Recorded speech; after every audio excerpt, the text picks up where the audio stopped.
Olá, sejam todos muito bem-vindos a mais um episódio do podcast da Reunião de Estudos do Evangelho do Grupo Espírita Irmão Auro. Seguimos no nosso objetivo de estudar o Evangelho à luz da doutrina espírita através das obras básicas e das várias obras espíritas subsidiárias. Atualmente estamos seguindo o livro Jesus no Lar, de Neio Lúcio, psicografia de Francisco Cândido Xavier, e hoje, no capítulo 17, intitulado A Exaltação da Cortesia, temos a reflexão preparada pela Hilda Mar, que vai abordar diversos aspectos, vai trazer muito de Joana de Ângeles, essa outra autora espiritual maravilhosa que vem agregar, além de questões do Evangelho, enfim. É uma ótima oportunidade para ressaltar que nos nossos comentários, no detalhamento, aí você tem todas as referências e aquelas que a gente consegue achar referência na internet a gente coloca também, mas é uma oportunidade para você estudar junto conosco. Outra oportunidade acontece na nossa live, onde a gente repete o tema com um pouquinho mais de tempo para debater, para discutir, para trazer novas questões, e é muito bom quando a gente está junto. Por isso a gente convida para estar nesse outro momento. Se não puder, não tem problema, fica gravado nas nossas redes sociais, no canal do YouTube, mas é melhor quando a gente está juntinho ali participando ao vivo. No final desse nosso momento aqui, a gente vai ter o nosso momento de prece. E tradicionalmente a gente inicia a nossa prece com uma poesia. A gente gosta muito de Maria Dolores. Hoje vai ser outra poesia dessa autora espiritual maravilhosa. Fique até o final, acompanhe conosco, você não vai se arrepender. Bom, dados todos esses recados de praxe, só nos resta repetir de coração o nosso convite de sempre. Vamos ouvir?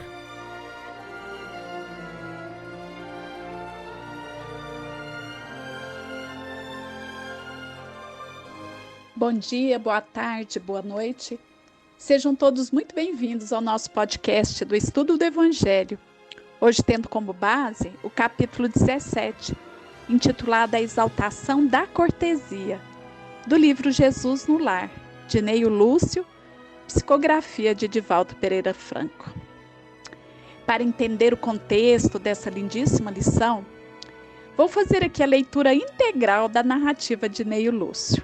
Ela não é muito extensa, então ela vai ser importante para a gente lembrar o contexto desta fala de Jesus aos discípulos, como cada um recebeu essa lição de Jesus e como Jesus, esse pedagogo divino, foi, ao longo da conversa, tornando bem claro e amorosamente a lição que ele queria que cada um de nós, como os discípulos naquela época, aprendêssemos e jamais a esquecêssemos. Então, Neio Lúcio narra para todos nós. À frente da multidão de sofredores e desalentados, relacionou o mestre as bem-aventuranças, destacando com ênfase a declaração de que os mansos herdariam a terra. A afirmativa, porém, soou entre os discípulos de maneira menos agradável. Tal asserção não seria encorajamento à ociosidade mental? Se o Evangelho reclamava espíritos valorosos na sementeira das verdades renovadoras, como acomodar a promessa com a necessidade do destemor? Se o mal era atrevido e contundente em todos os climas e posições, como estabelecer o triunfo inadiável do bem através da incapacidade de reagir, embora pacificamente? Nessas interrogações imprecisas, reuniu-se a assembleia familiar no domicílio de Pedro. Iniciados os comentários edificantes da noite, entreolharam-se os discípulos entre a indagação e a curiosidade. O divino amigo parecia perceber os motivos da expectação em torno, mas esperava sereno que os seguidores se pronunciassem.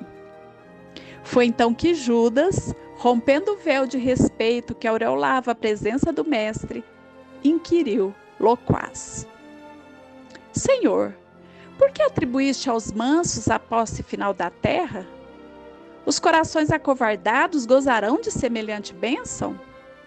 Os incapazes de testemunhar a fé nos momentos graves de luta e sacrifício serão igualmente bem-aventurados? Jesus não respondeu de imediato.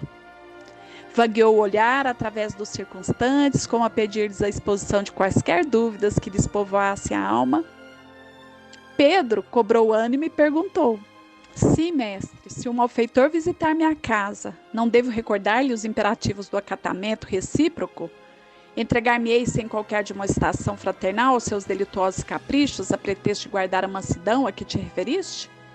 O Cristo sorriu como tantas vezes e enunciou, calmo: Enganaram-se todos naturalmente. Eu não fiz o elogio da preguiça que se mascara de humildade, nem da covardia que se veste de cordura, para melhor acomodar-se às conveniências humanas. As criaturas que se afeiçoam a semelhantes artifícios sofrerão duramente os instrumentos espirituais de que o mundo se utiliza para reajustar os caracteres tortuosos e indecisos. Exaltei na realidade a cortesia de que somos credores uns dos outros. Bem-aventurados os homens de trato ameno, que sabem usar a energia construtiva entre o gesto de bondade e o verbo da compreensão. Bem-aventurados os filhos do equilíbrio e da gentileza, que aprendem a negar o mal, sem ferir o irmão ignorante que o solicita sem saber o que pede. Abençoados os que repetem 1000 vezes a mesma lição, sem alarde, para que o próximo lhes aproveite a influenciação na felicidade justa de todos. Bem-aventurados aqueles que sabem tratar o rico e o pobre, o sábio e o inculto, o bom e o mal, com espírito de serviço e entendimento, dando a cada um de conformidade com seus méritos, necessidades, e deixando os sinais de melhoria, de elevação, bem-estar e contentamento por onde passam. Em verdade vos digo que a eles pertencerá o domínio espiritual da terra, porque todo aquele que acolhe o semelhante dentro das normas do amor e do respeito é senhor dos corações que se aperfeiçoam no mundo. A alívio e alegria transbordaram do ânimo geral, e de olhos fitos agora nas águas imensas do grande lago, o Senhor pediu a Mateus encerrasse o fraterno entendimento da noite pronunciando uma prece. Que linda lição, né, meus irmãos? Muito interessante. Como às vezes, né, nós ouvimos, nós lemos e não entendemos, ficamos um pouquinho no que a gente diria no raso, né? Mas graças a Deus, né, temos aí, né, como Jesus foi aqui para os discípulos e é para todos nós, esse farol para clarear o nosso entendimento. E refletindo mais sobre essa lição de Jesus e sobre essa dificuldade inicial dos discípulos entender o que Jesus estava verdadeiramente destacando, busquei refletir sobre o conceito de cortesia. Pensei, seria o mesmo que gentileza? Tão mais usualmente utilizado por todos nós? Seria então a afabilidade, a doçura tão bem expressa no Evangelho? E foi interessante que, buscando o conceito, a etimologia, os sinônimos, fica claro que cortesia é conceituada como uma atitude delicada ou amável, como civilidade, educação no trato com outrem, amabilidade, polidez. Atributo, característica do que se apresenta de modo cortês, gentil. 2 pontos me chamaram a atenção. Primeiro, civilidade, que pode ser entendido como um conjunto de formalidades, de palavras, atos que os cidadãos adotam entre si para demonstrar mútuo respeito e consideração. Boas maneiras, cortesia, polidez e, em segundo lugar, me chamou a atenção o conceito de que cortesia tem a ver com comportamento no trato com outrem. Então não ficou dúvida sobre o que é cortesia.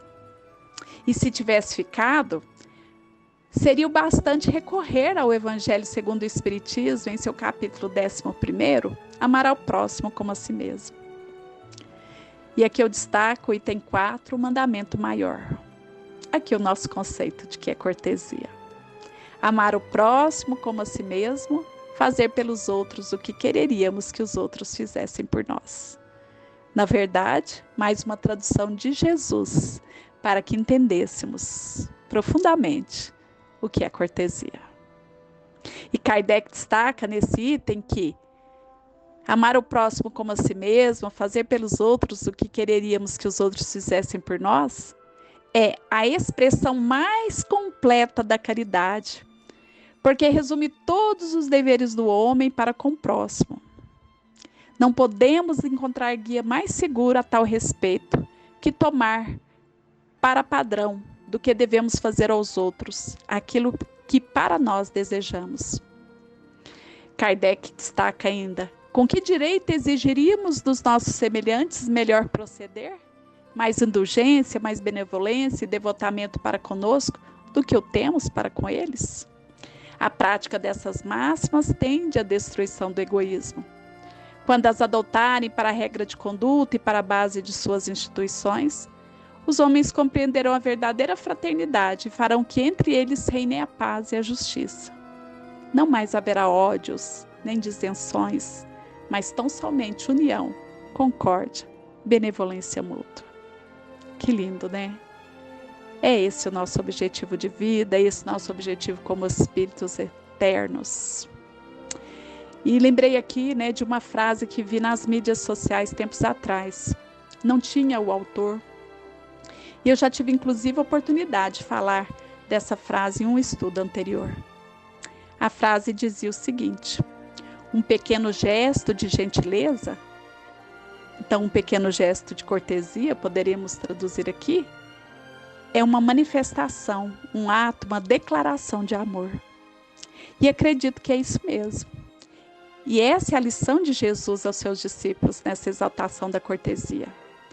E para todos nós. Então, qual é o valor de sermos cortês?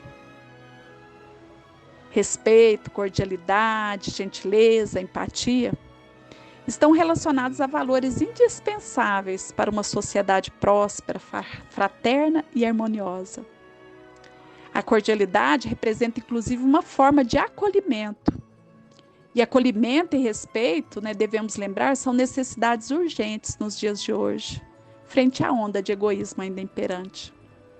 Então, a cortesia manifestada através de um muito obrigado, com licença, por favor, desculpe, né, como a musiquinha que cantamos tanto na evangelização, né, volte sempre, e tantas outras, né, faz toda a diferença, não é verdade?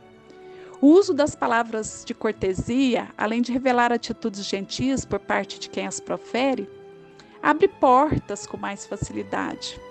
Fala de nossa civilidade, por que não dizer de nossa humanidade, nossa vivência tão necessária na condição de humanos. Pequenos gestos para o dia a dia, segundo a lição de Jesus. E nós lembramos aqui, mais uma vez, Neio Lúcio, nesse relato do que Jesus falou. Então, cortesia é essa manifestação. Bem-aventurados os homens de trato ameno que sabem usar a energia construtiva entre o gesto de bondade e o verbo da compreensão. Bem-aventurados os filhos do equilíbrio e da gentileza que aprendem a negar o mal sem ferir o irmão ignorante que o solicita sem saber o que pede. E olha aqui, né, como Jesus está nos ensinando a ouvir. Abençoados que repetem 1000 vezes a mesma lição, sem alarde, para que o próximo lhes aproveite a influenciação da felicidade justa de todos. E bem-aventurados aqueles que sabem tratar o rico, o pobre, o sábio, o inculto, o bom, o mal, com espírito de serviço e entendimento, dando a cada um de conformidade com seus méritos e necessidade, deixando os sinais de melhoria, de elevação, bem-estar e contentamento por onde cruzam. Então tá aqui o resumo de tudo isso, né? E eu fico pensando, quando foi que perdemos nossa capacidade de viver naturalmente, com simplicidade, de vivermos com essa cordialidade, de vivermos cordialmente? Somos seres naturais, a natureza está em nós e nós estamos na natureza. E lembrando aqui o filósofo Epiteto, quando ele nos fala, torne a sua a vontade da natureza. Estude-a, preste atenção nela, torne a sua. Aprenda com as leis da natureza a aceitar acontecimentos com inteligência. Então, se desaprendemos, porque se formos voltar aos ciclos da evolução, revisitar os reinos minerais, vegetais, as experimentações do nosso princípio elementar até os dias de hoje, temos que lembrar que somos filhos de Deus, somos espíritos eternos. Então, se desaprendemos, podemos olhar em torno, ver a natureza em nossa volta, né? Reaprender, recomeçar. Por que esperar então? O tempo passa, as oportunidades se vão. Muitas vezes dizemos, no passado, antigamente que era bom, ou então até dizemos no futuro, né? Seremos felizes. Mas devemos lembrar diariamente que preocupação não muda o futuro, né? Ele apenas tira a paz do nosso presente. Então, nossa cordialidade, gentileza começa em nós, para conosco mesmo e a partir daí para o próximo. Quando estamos em um lugar pensando em outro, não estamos em lugar nenhum. E quanto mais tentarmos entender um ao outro, melhores pessoas nos tornaremos. Então, temos que tentar. E lembrar sempre que a cortesia é esse agente da tranquilidade e da harmonia, tão bem expresso por Jesus, e por tantos espíritos e tantas lições. Então, tanto individual quanto do meio em que vivemos, é esse agente. Então, agindo com cordialidade, inúmeros problemas, principalmente de relacionamentos, deixam de existir. Os nossos relacionamentos com todos vão se tornar mais harmoniosos.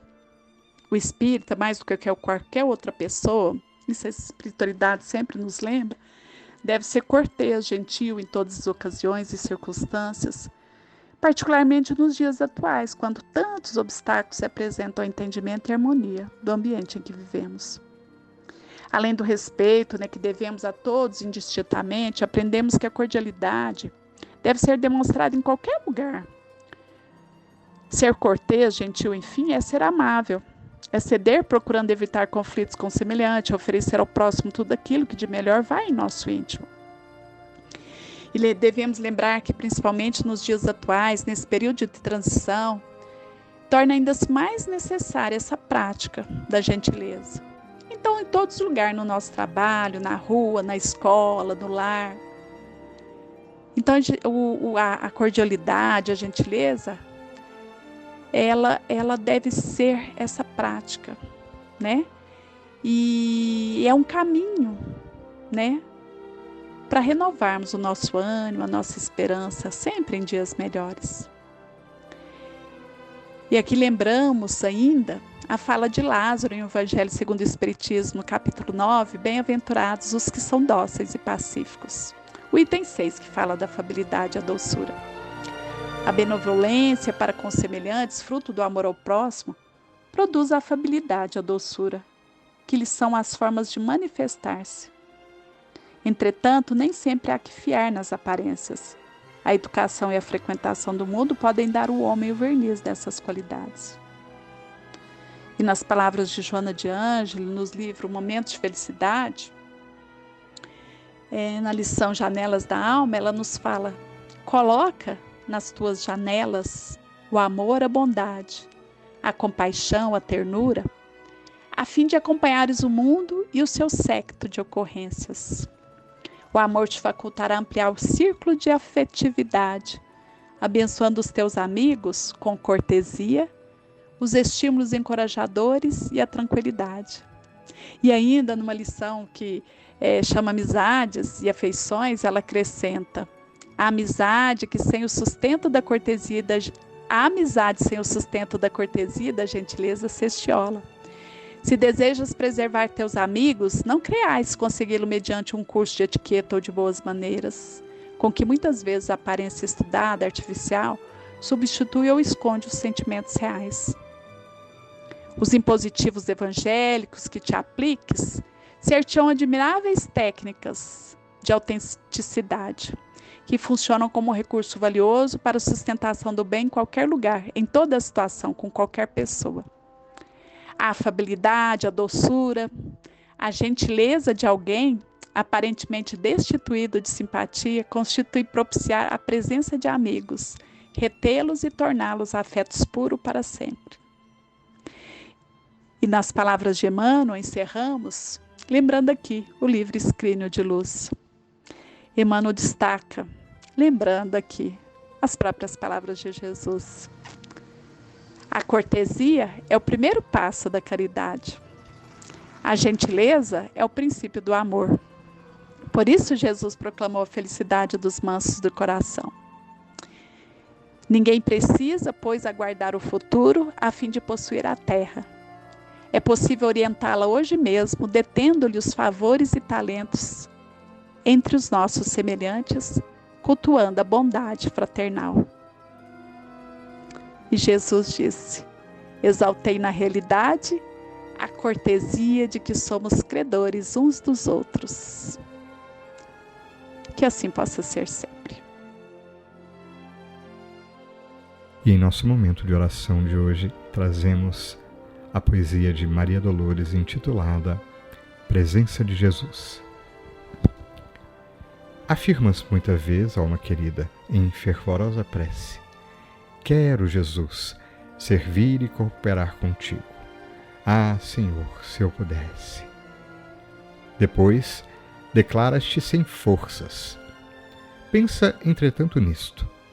Podes ser hoje mesmo, onde estiveres, a sublime extensão da bondade do Cristo. Fita a sobra da mesa que te ampara.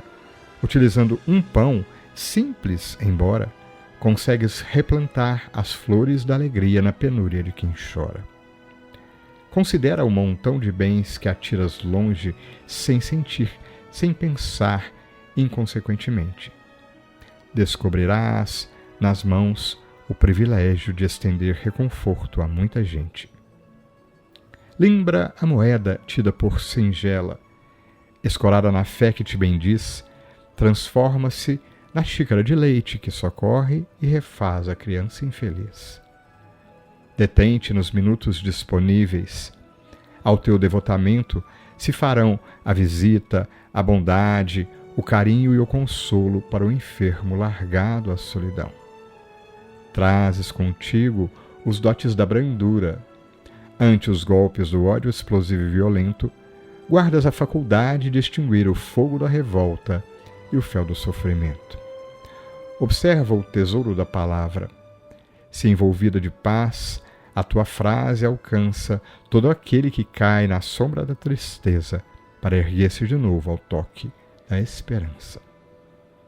Não te digas inútil, nem te omitas.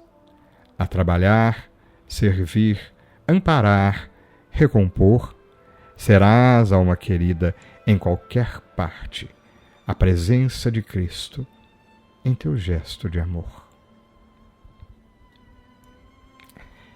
E diante de tais reflexões e à luz do teu Evangelho, Jesus, reconhecendo a nossa pequenez, nossas dificuldades nas questões mais simples do dia a dia, te rogamos uma vez mais que perdoe as nossas ofensas, que eleves ao Pai a nossa oração, dando-nos força diante de tudo que precisamos aprender. Mas ajuda-nos também, Jesus, como nos ensinastes, a valorizar as oportunidades que se repetem, a saber enxergar na vida cada minuto, cada oportunidade de algo fazermos a mais, ainda que pequenino. Que a tua luz, mestre amigo, nos envolva em proteção, nos reequilibre o sentimento, nos anime as forças, para que continuemos buscando sempre fazer o melhor, sentir o melhor, pensar e dizer melhor, envolvendo-nos e envolvendo a cada coração nas bênçãos do amor infinito de nosso Pai que está em toda parte. Graças te damos, Jesus, pelas bênçãos do Evangelho. Graças damos ao Pai do céu por esses instantes e pelos outros tantos que se repetem em nossa vida. Que assim seja.